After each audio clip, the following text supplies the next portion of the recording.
Good afternoon, everybody. My name is Anita Rani, and it's my absolute pleasure to welcome you all to the Leeds Royal Armouries. Right, first of all, some general housekeeping. There is no fire drill or fire alarm today, so if the alarm does go off, then it won't be a drill. We will have to follow the museum staff who will lead you out in the right direction. So that's the housekeeping out of the way. Secondly, how to... basically can't deny that I'm in my 40s anymore, so the specs are coming on. Here we go. So, the Great North launched a year ago in this very room in May 2025 and made a commitment to delivering an investment summit for the North. This is the first ever forum dedicated to promoting the North of England collectively. I think that deserves a big round of applause, don't you? And a woo. So this is in collaboration with His Majesty's Treasury and Office for Investments. The summit responds to growing calls from business and civic leaders for a dedicated, place-led, investor-focused event to unlock the North's economic potential. So here's a few stats for you about the North. 16 million residents. Okay, my country file is pricked up when I saw this one. 5 national parks covering 7,000 kilometres squared. 50% of England's renewable energy is generated by the Great North, and 70% of England's mountains, moorlands and heaths. So there you go, some nice stats. Now, for those of you who don't know my connection to the North, I am Bradford, born and bred. I'm very proud. Come on. How do you know if someone's from Yorkshire? They'll tell you within the first 5 minutes.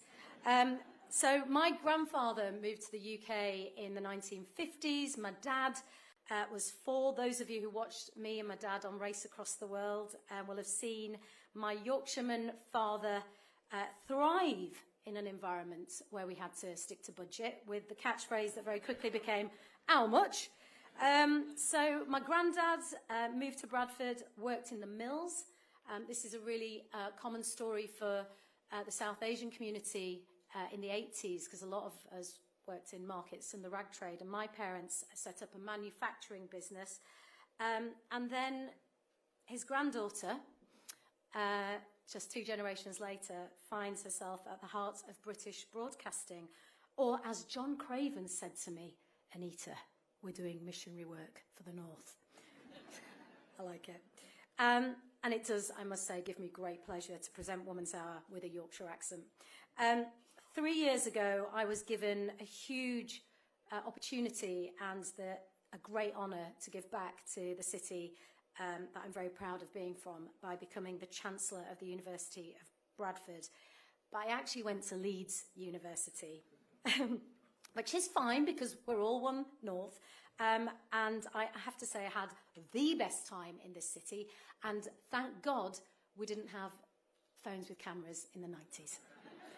We'll leave it at that. So it is my absolute pleasure to be here, so thank you for the opportunity. You're going to be hearing from some really important speakers. We've got a great few hours lined up ahead, and I just want to say that, you know, this is an opportunity for us all to have great discussions, talk to one another.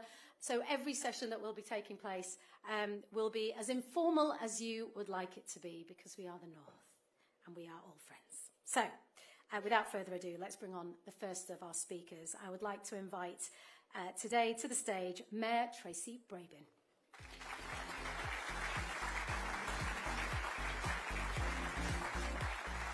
Hey folks, how fantastic to see you, and thank you, Anita, the Queen of Bradford, and welcome to my house. It's great to see so many of you here, and I also want to thank the Queen of the North, Kim McGuinness, for leading the charge for the Great North on your stewardship, and of course for NatWest for the sponsorship for this event. So, fellow mayors, leaders, businesses, investors, partners from across the North and beyond, you are so welcome. I'm so delighted to host the landmark moment, the historic moment, here in the heart of West Yorkshire, opening the doors for what I believe will become one of the most important conversations for Britain's economic future. Now, for too long, the North has been spoken about as a problem to be solved. Today, we are flipping that on its head. The North is actually the answer to the UK's productivity challenge, and it's creating the next generation of jobs, shoring up our nation's critical supply chains, delivering energy security, showing where return-seeking capital can genuinely find scale and opportunity. Now, if you wouldn't mind indulging me for a moment, I want to talk about West Yorkshire, the region that you're in here right now, because the opportunities seen here are echoed right across the north. Brownfield sites at scale, ready for development, anchor investments from globally significant businesses, world-class universities, research institutions, brand new transport investment, unlocking labour markets that have been held back, as we all know, for decades, unlocked through serious government reform, moving power from Whitehall to locally accountable leaders. Here, we are home to 2.4 million people, an economy of over 74 billion, and the largest financial and professional services sector outside of London. We like to call ourselves the City of London's funky younger sibling. We are the disruptors, the pioneers, and the innovators. We have 7 universities, 7 further education colleges, the largest cluster of higher education outside of London, one of the country's youngest populations, and a stellar capital delivery record, £7 billion of development in Leeds alone over the past decade. But what makes this moment different is not what's happened in the past in the rearview mirror, it's what is coming next. Microsoft chosen West Yorkshire for one of the largest hyperscale data centre investments in the country. The Leeds Innovation Arc, £2 billion worth, a pipeline of health and life sciences development, the largest health innovation cluster in the north. Leeds South Bank, one of the most significant urban regeneration opportunities anywhere in Europe. And underpinning this, the West Yorkshire mass transit system is coming, and it will be a tram, everybody. The largest local transport project in the country to reshape how people, talent, and ideas move around our region. These are not aspirations on a slide deck. They are live opportunities, committed investments, scalable in a way that few places in the UK can match. And versions of this story are replicated in Greater Manchester, in the North East, in Lancashire, across every single part of the North. For example, Liverpool City Region and Greater Manchester delivering transformational growth in advanced manufacturing, digital technologies and life sciences. The North East leading on the clean energy revolution. And across the North, we are at the forefront of the UK defence with excellence across South Yorkshire, Cumbria, Lancashire and elsewhere. And so many more. And that's the point. This summit is about something bigger. Through the Great North, we as mayors have built a partnership that speaks with one voice to government, to investors and to international markets.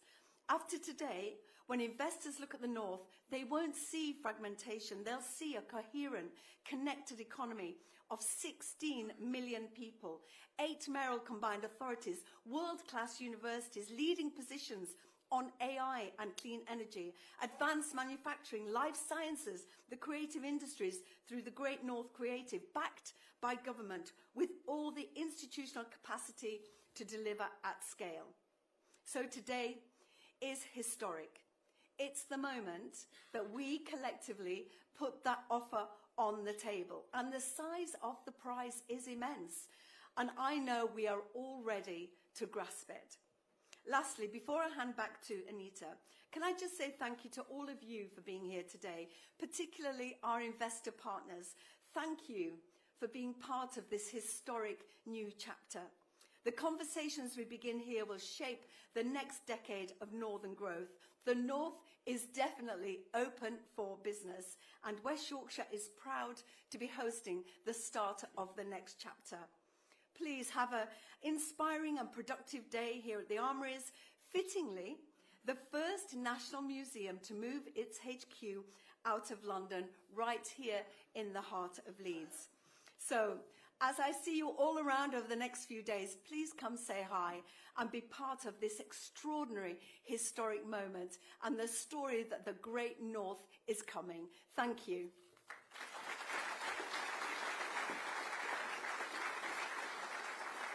Thank you, Mayor Brabin. Thanks, Tracy. I'd now like to welcome Paul Thwaite, CEO of NatWest and our headline sponsor for today's event.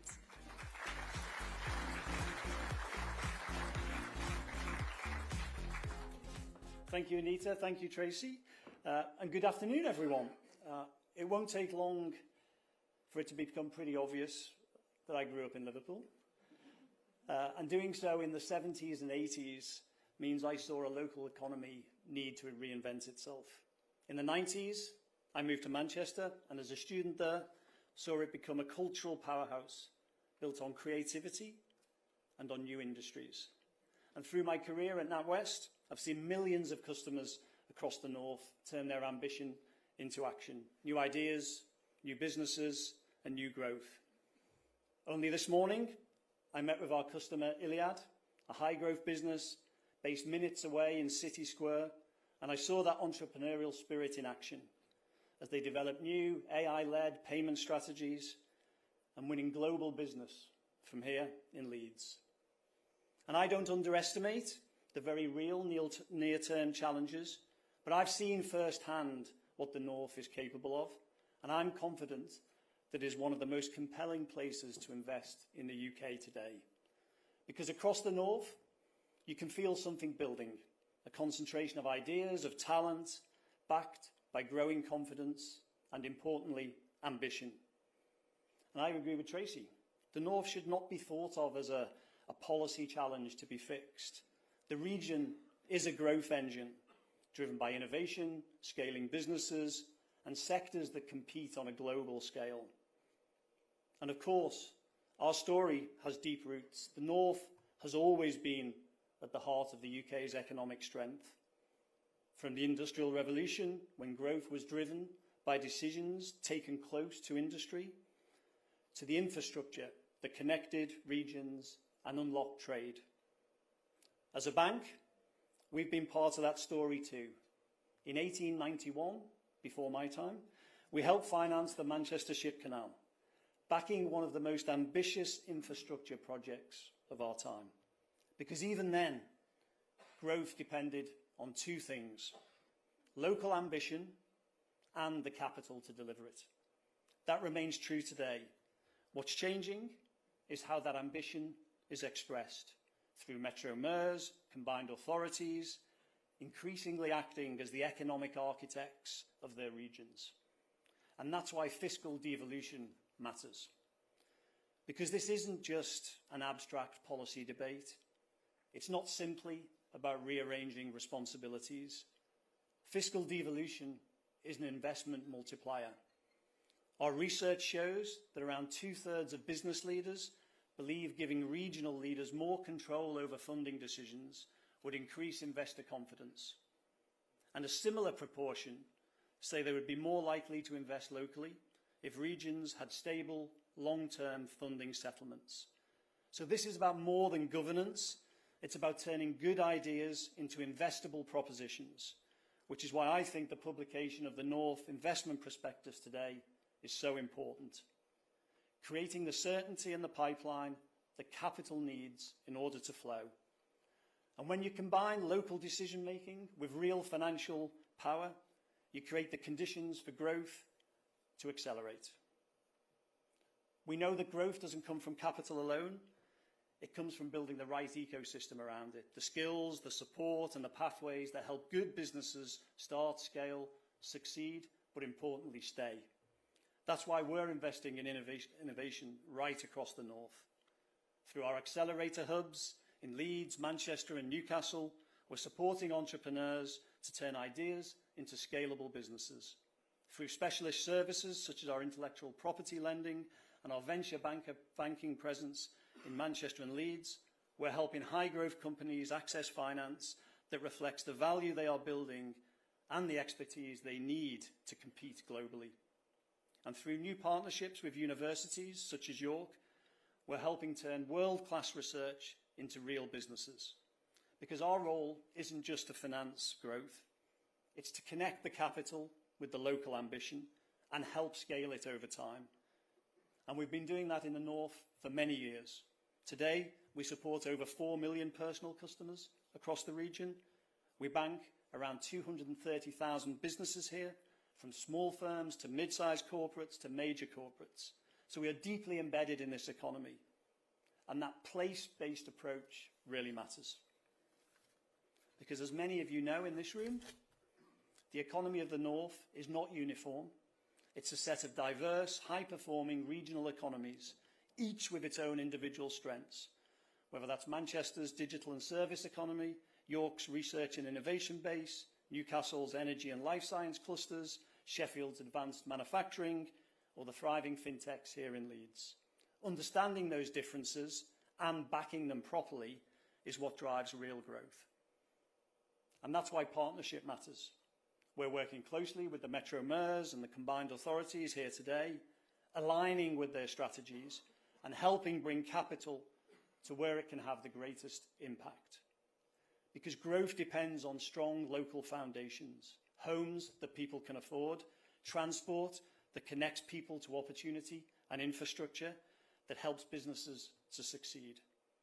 We're a major financer of social housing, supporting the delivery of homes and communities at scale.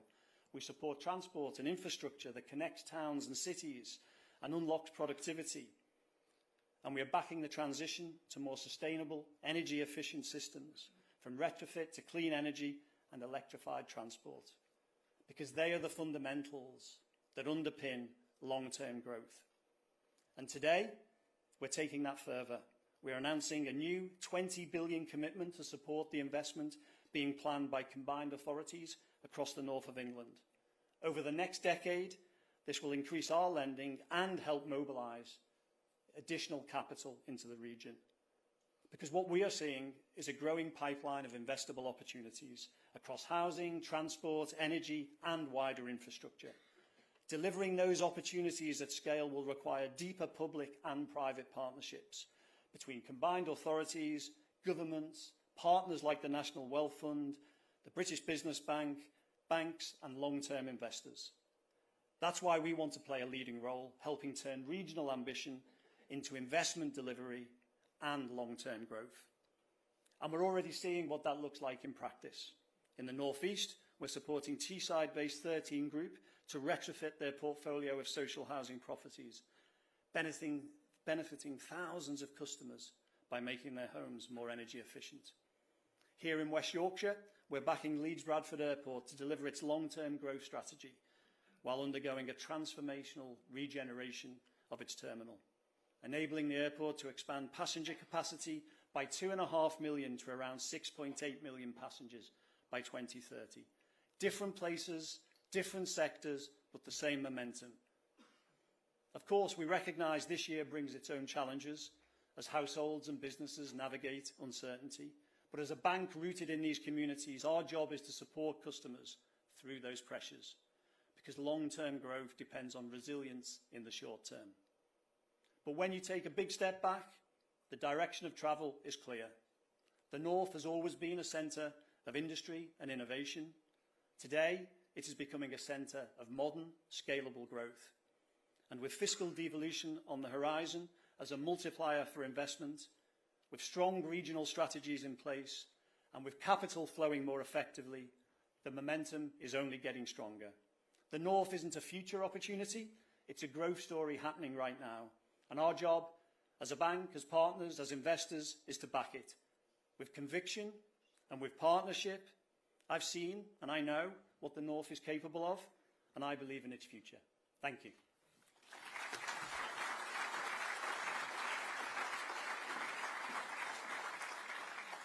Thank you, Paul. And now, just to reiterate why we're all gathered here, here's a brand new film. Welcome to the atom-splitting, steel-forging, culture-shaping, green-powered North. We're the history-defining home of locomotion, the light bulb, and the Industrial Revolution. Maybe you've heard of us. So many pockets of brilliance. So many sparks of inspiration. A shared identity. Separate strengths. Now, we're no longer a scattering of iconic, innovative towns and cities, and stretches of sublime and resourceful coast and countryside. Now, We are one, whole, united, North. We are better positioned now than any time in generations to take control of our own destiny and to power growth in this country. This is the North coming together. We have our individual strengths. And you know what? We will always be competitive with each other, but we are more than the sum of our parts. Together we are mighty. And when we speak with one voice, everybody listens. We're continuing to drive investment with our commitments to the Northern Growth Corridor. Northern Powerhouse Rail will be the shoulders of this nation's rail network. The Great North is getting stronger. The Great North is where exceptional things are happening. Harnessing the innate confidence of centuries of rich cultural and industrial heritage. This is a movement built on belief, powered by people.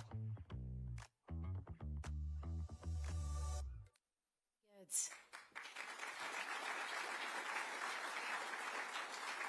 Genuine question though, does this mean that we have to put to bed the great kind of right side of the Pennines, wrong side of the Pennines that's been going on since the War of the Roses? I'm not sure I can give that up quite yet. Anyway, on to our next guest. I'm delighted to introduce to the stage North East Mayor Kim McGuinness, Chair of the Great North, or as Tracy described her, Queen of the North.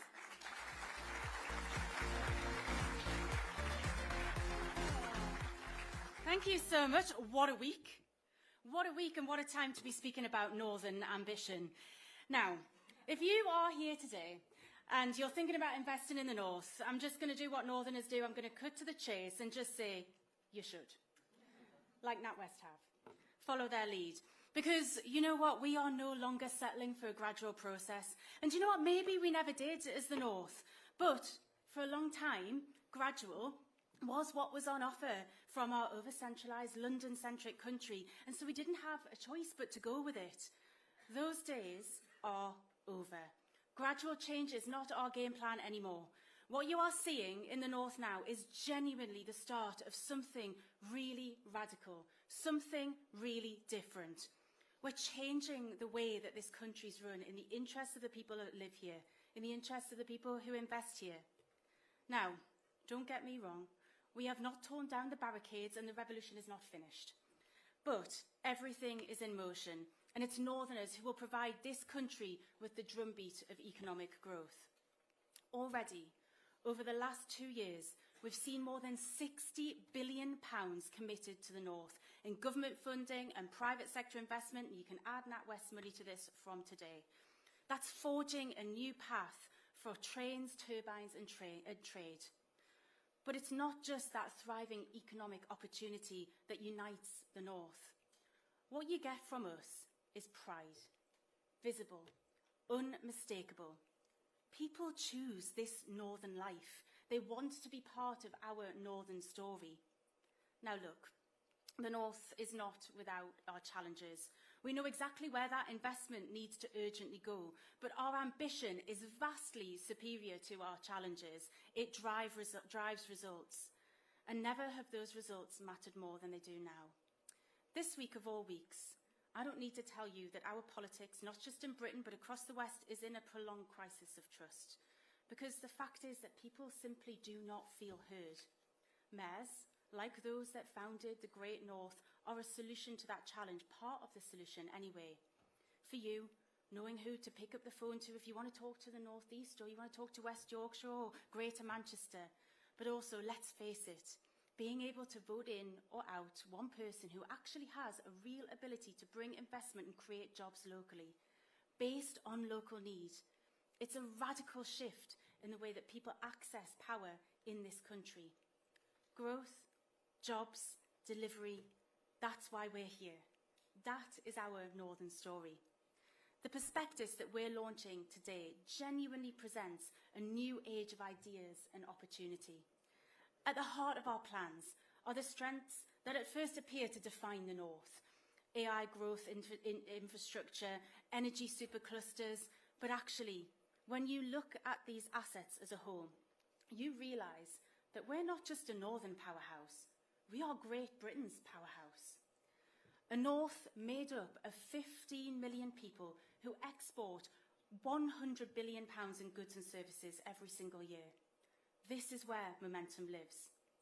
On transport, on energy, on identity, the North shows that what happens when you turn ambition into delivery. Look at Northern Powerhouse Rail as the first example of this. For years, the North experienced a public transport crisis that just steadily got worse and worse and worse, and all the while it was entirely unnoticed by decision makers in London.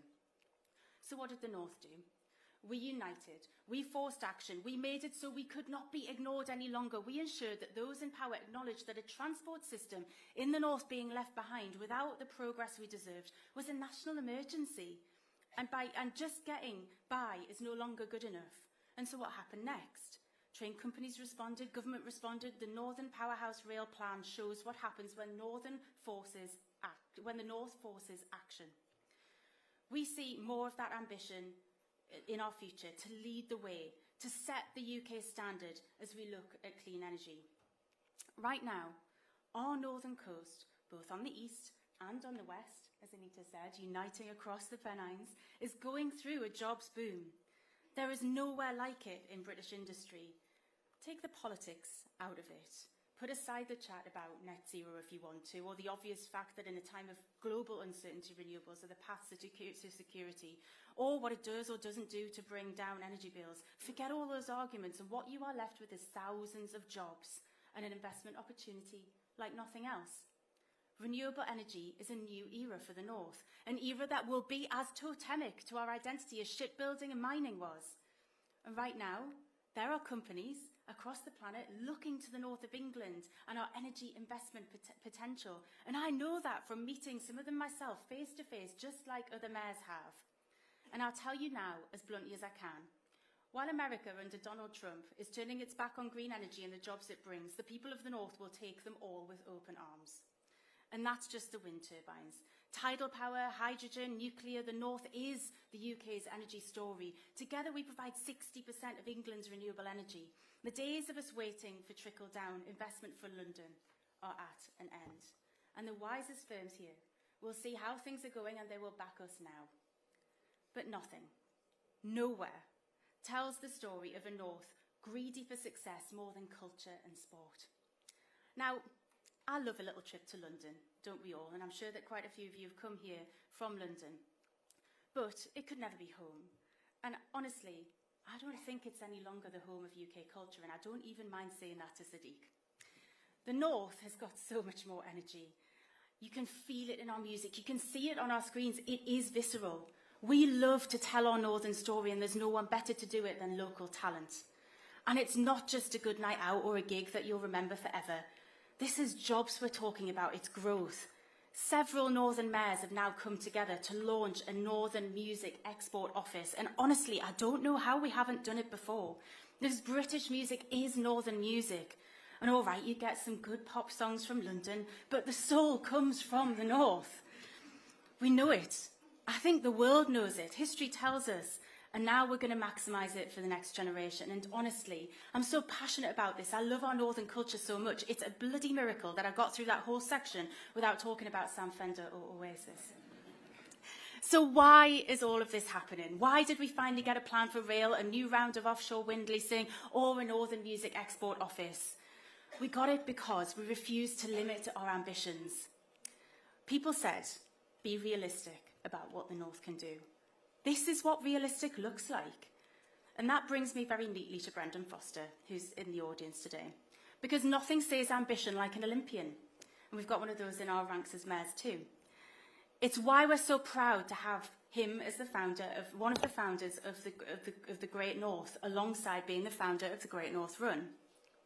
Northern ambition knows no bounds, which is why the North is proudly uniting behind a bid to host the Olympic and the Paralympic Games. Some people will say this is too ambitious. Well, it isn't, because we are following the exact same method that keeps getting the North what it needs. We see a problem, we find an opportunity, we unite, we make it so that people cannot turn us down, and then we run with it until we deliver. So, when you hear a phrase, take back control, look at what is happening in the North and see that mayors are combining delivery with ambition, and we are rebuilding trust. That's why I'm so happy that we're already making incredible progress with our Olympic ambitions. Only a year ago, the North got together and said, this needs to happen. And now we've steered government our way with a feasibility study to be carried out looking specifically at a Great North Olympic bid. And that really is the story of the North. Delivering today, preparing for a stronger tomorrow, taking back control. I'll end here with a look to the future, because the next chapter for the North will not simply be about investment. It'll be about people feeling that they have control of that investment.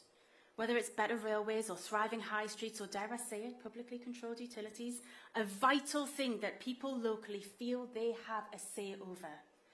With a mayor, you have a delivery vehicle with take back control built into it. And my message to government is to be much bolder while working with us, to reshape this country, to go further and build a local voice into our economic model, into government. Just look around you in the North and see what devolution has achieved so far. Our rail plans, our clean energy boom, the cranes in our sky, the businesses choosing to invest and grow here, and this is only the beginning. So thank you so much for being a part of it. And now, it is my pleasure to welcome to the stage a man who you've probably seen in the news a little bit recently. I don't think he's wearing his shorts today, but I'd love to welcome Andy Burnham, Mayor of Greater Manchester.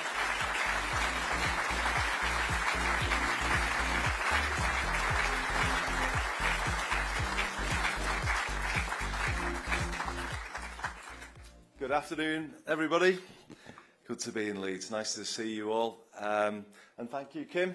Amazing speech and lovely introduction. It's good to join you at the Great North Summit to reflect on the progress we've made together in the last decade, our first decade of devolution in the North, and also to set new ambitions about where we go in the next decade. We are the Great North.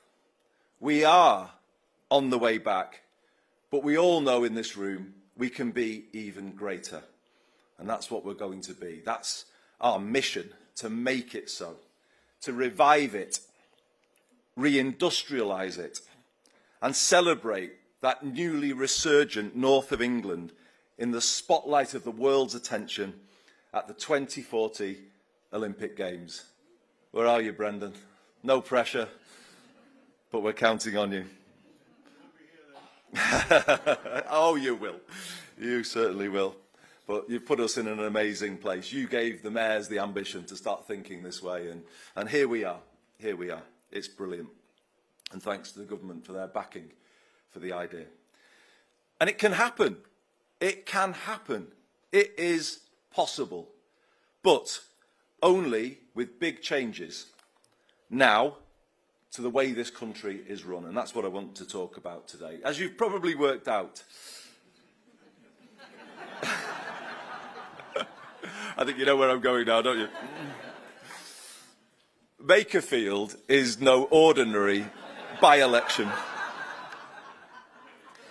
I'm getting plenty of advice about what I should do. The main piece being, for God's sake, get some new running shorts. If you've got any, Brendan, send them my way. I believe the by-election is very necessary. In my view, the time has come for a much bigger debate about how politics needs to change if it is to work properly for the north of England. Because it doesn't. It doesn't. And this is what we've got to focus on. People are losing faith in politics. More than anything, that's what people's votes were saying on Thursday, the 7th of May. They deserve a bigger response than politicians have given them before. And that's what I intend to provide in this by-election like no other. My core argument is this. Britain, if you look at the last 50 years, Britain has been on the wrong path. 40 years. 40 years on the wrong path. A path that has damaged communities across the north. The deindustrialisation of the 1980s was devastating for places across Makerfield, like Ashton in Makerfield, Orrell, Winstanley, Hindley, Plattbridge. But you know, you could reel off the same place names, couldn't you, in your communities? You know exactly what I am talking about. The draining away of economic, social and political power from these places, left adrift. That's what happened. But that deindustrialisation was then compounded by deregulation, privatisation in the 90s, and austerity in the 2010s. It all adds up to 40 years of neoliberalism that have not been kind to the north of England. 40 years of trickle-down economics that did not, in the end, trickle down very much at all to Plattbridge or Hindley. In fact, that system has siphoned wealth out of those places and into the hands of people for whom life was already very good. It created an economy that didn't work for most working people. It led to the loss of good jobs, the decline of our high streets and the neglect of our towns. It led to people paying over the odds for the daily basics: energy, housing, water, transport. And in the 2000s, and particularly in the 2010s, our councils across the north of England were stripped of the resource and power to do anything about it. They just don't have the agency that they should have to protect people from these changes. And that's the broken state of local government in England that we see right now, but is particularly felt in councils across the north. You know the truth of what I'm saying. It's left us in a very bad state. If politics can't fix something as simple as a pothole, you've got a very big problem. Why should people have faith in the ability of politics to do anything if it can't do something as simple as that? And how unfair is it on those councillors who work hard in their communities and then just get swept away because of the failure of national government to protect local government and give them the ability to make basic improvements in their communities? It's not right. It's just not right. It needs saying that it's not right, and I'm here to do that. We just need a completely different relationship between national and local government. What we've got at the moment across large parts of the north of England, as good as the last decade has been in terms of the start we've made with devolution, underneath the combined authorities, sadly, we have hollowed out councils, and we have an unaccountable state where too much is delivered by arm's length or outsourced agencies that local councillors can't control. So many crucial services, like housing and energy, delivered by fragmented agencies outside of local democratic control. Let me give you a couple of examples. In recent times, we have experienced severe repeat flooding in Plattbridge, Bickershaw and Ashton. Caroline Simpson, Group Chief Executive of the Greater Manchester Combined Authority, answered a call from myself as Mayor and Josh Simons as local MP to get the agencies around the table. And we had to move heaven and earth to get that single conversation going, and a plan to deal with it, which we're still waiting for. It shouldn't be like that. We had to confront them with difficult questions like this. Why don't the rivers and brooks around this part of the Wigan Borough have gauges so that people get a warning of a flood like they do in other parts of the country? Some of our more deprived communities should be at the top of the list for funding to make them more resilient. And the truth is they're at the bottom, with no accountability about how that money is allocated, no real accountability. And the voice of those places is just simply not heard in the same way as others by those unaccountable agencies. They were not told, quote, will give you whatever money is needed, and it will be spent, as Mr Cameron once told the home counties when they flooded in the 2014 floods. Another recent example has been the huge illegal waste dump in Bickershaw, which the authorities initially refused to shift, even though they had done so in the same circumstances in Oxfordshire. These are the things that need to change. If politics can't fix these things and can't deliver fairness across the country, equal treatment, it's no wonder that people lose faith. It's no wonder that things start to fragment. And this will threaten devolution in the north of England if we have a toxic politics underneath the combined authorities, in the local authorities. Local authorities are not able to do the basic things. We've had to support Trafford Council this year because of a poor national settlement. And that's just not how it should be. Local government should be given the funds it needs to discharge its statutory responsibilities, but it often isn't given that funding to do that. And this could threaten devolution in the north of England, because the foundations upon which it is built are the local authorities that are the members of those combined authorities. And we really need to use this moment to tell some home truths to people in Whitehall, because it really can't go on like this. I want to say sorry to the residents of the Makerfield constituency for the circus that is about to arrive in town and some of the inconvenience they will experience as a result. But on the other hand, I want to say this to them as well. I hope you feel it's a good thing as well that the places that make up this constituency, long forgotten by national politics, finally are at the centre of the national debate. And for the places of this constituency, again, you could read many other similar places in yours. Let's get them at the top of the agenda for the first time in a very long time. And that's what this by-election will hopefully succeed in doing. My plan for Makerfield will be ambitious, and it will show how we lift up its people and places over the next decade. It will involve action to make the basics of life more affordable, like rents, bills and fares. All rail stations and services in Makerfield coming into the B network and leading to a big reduction for people in the cost of public transport and the cost of travel.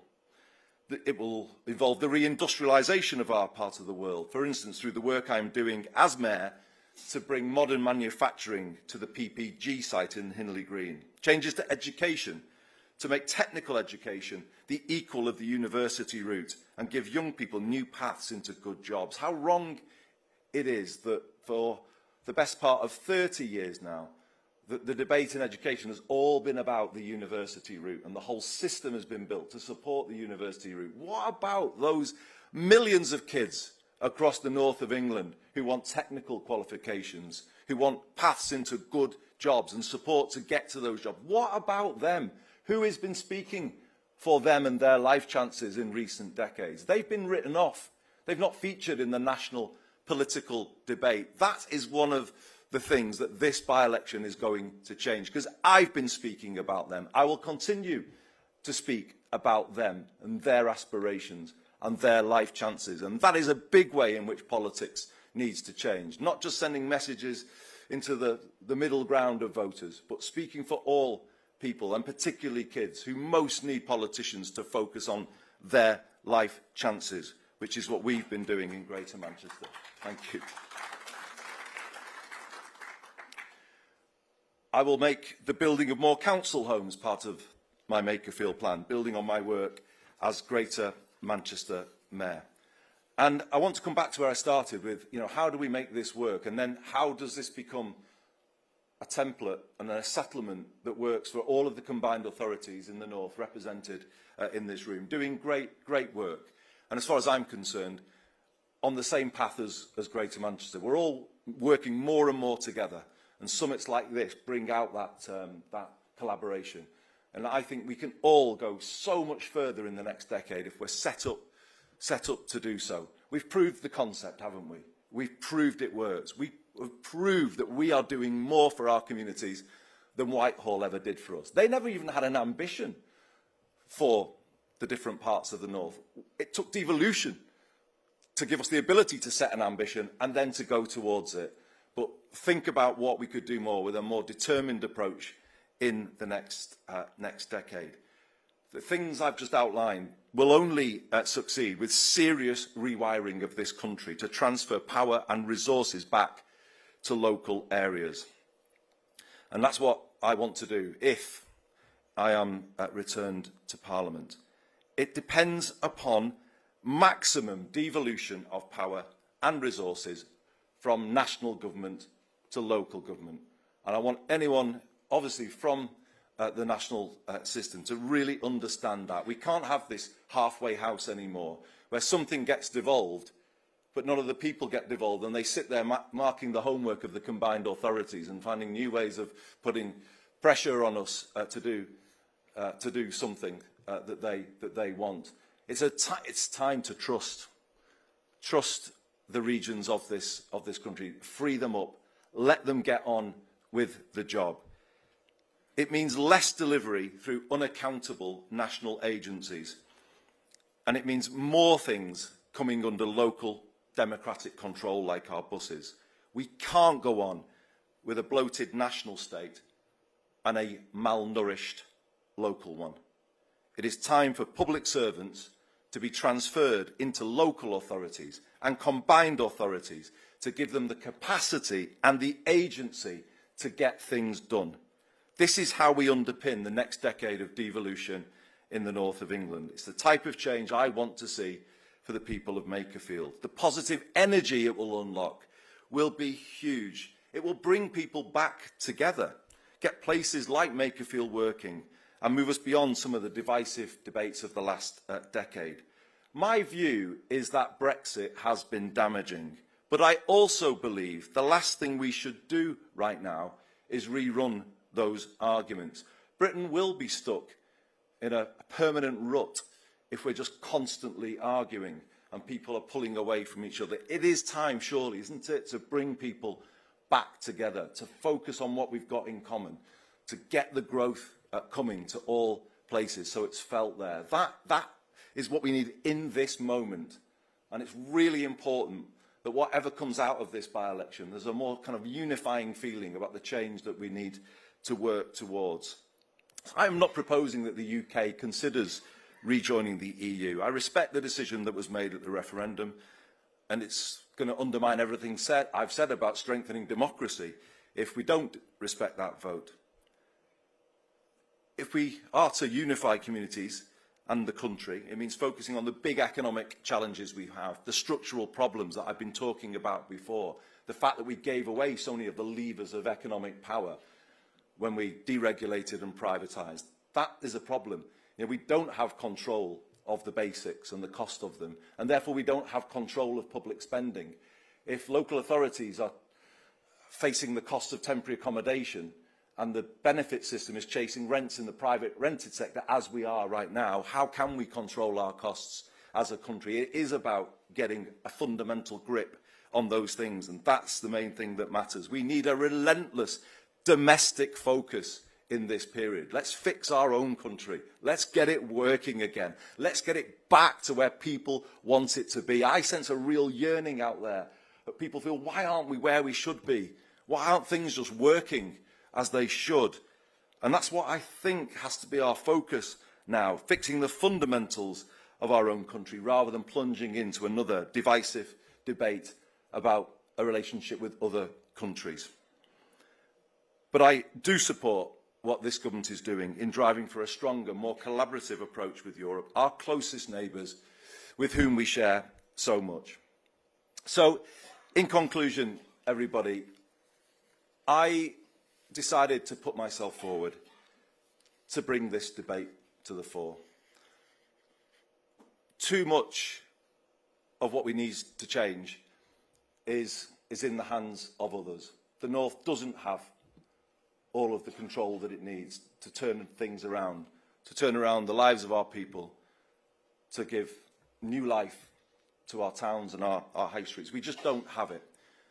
And if we're to take what we've done in the last decade and then go further and deeper in the next, there's going to have to be a serious transfer of power and resources right across the north of England. The places where I grew up, long ignored by national politics, are finally at the centre of the nation's attention. And I can't tell you how proud that makes me feel. When I was growing up, I saw them go into decline. I was at school in this area when the mines were closed and industry closed in the 1980s. And they've just not recovered any time since. So to have them now, through this by-election, under the spotlight, that does make me happy. Because the people there can now rightly demand of Westminster, Whitehall and all of the political parties, what are you going to do for us? And they all have to answer that question now because of this by-election. And then the public will be able to choose between the answers that they are given. And that's how it should be. We're putting power back in their hands. And people need to justify what they believe to the people of these communities. All of the parties standing in this by-election need to set out clearly how they would change things to change life in Plattbridge, Abram, Bickershaw, Hindley, particularly those parties to my right who were all cheerleaders for the Thatcherite policies which laid us low in the first place. Will they now disown them? Apologise for them? We'll be waiting to hear. I am clear about what I am offering. If I get to stand, a vote for me will be a vote to change Labour, because Labour needs to change if we're to regain people's trust. It'll be a vote to make life more affordable again, a vote to power up places, a vote to re-industrialise. This is the choice in this by-election. Do you want Makerfield and the North to stay on the same path it's been for the last 40 years? Or do you want a new path which brings the country back together and makes it work for everyone? I know why I'm standing. I know what I'm offering. I know what my party has offered in the past has simply not been good enough. The loss of faith of voters across the North, so many of whom once saw us as their natural party, is our fault and nobody else's. I want to help fix that, and I hope people will give me the chance to make that case. Thank you very much indeed for listening, everyone.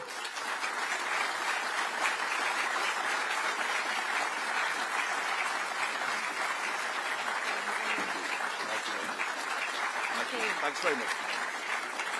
Thank you to Andy Burnham, the Mayor of Greater Manchester, and also to the Mayor of the North East, Kim McGuinness, before him.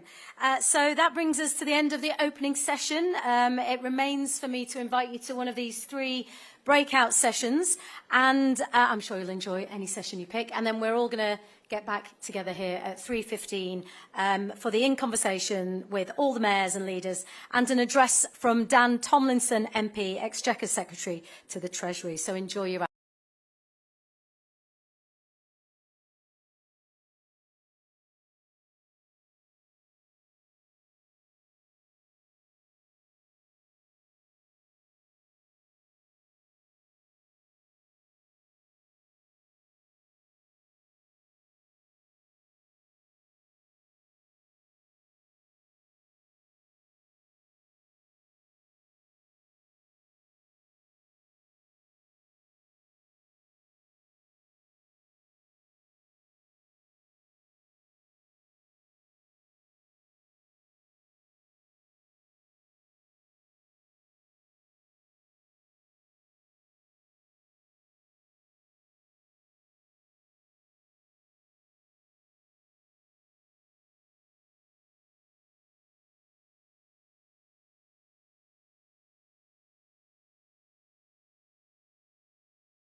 Order, order. Kirsty Blackman. Mr Speaker, my two colleagues have been elected to Scotland's National Parliament, and so this is a bittersweet task for me here. I beg to move that Mr Speaker do issue his warrant to the Clerk of the Crown to make out a new writ for the electing of a member to serve in this present Parliament for the borough constituency of Aberdeen South in the room of Stephen Flynn, who since his election for the said borough constituency has been appointed to the office of Steward and Bailiff of His Majesty's Manor of Northstead in the county of York.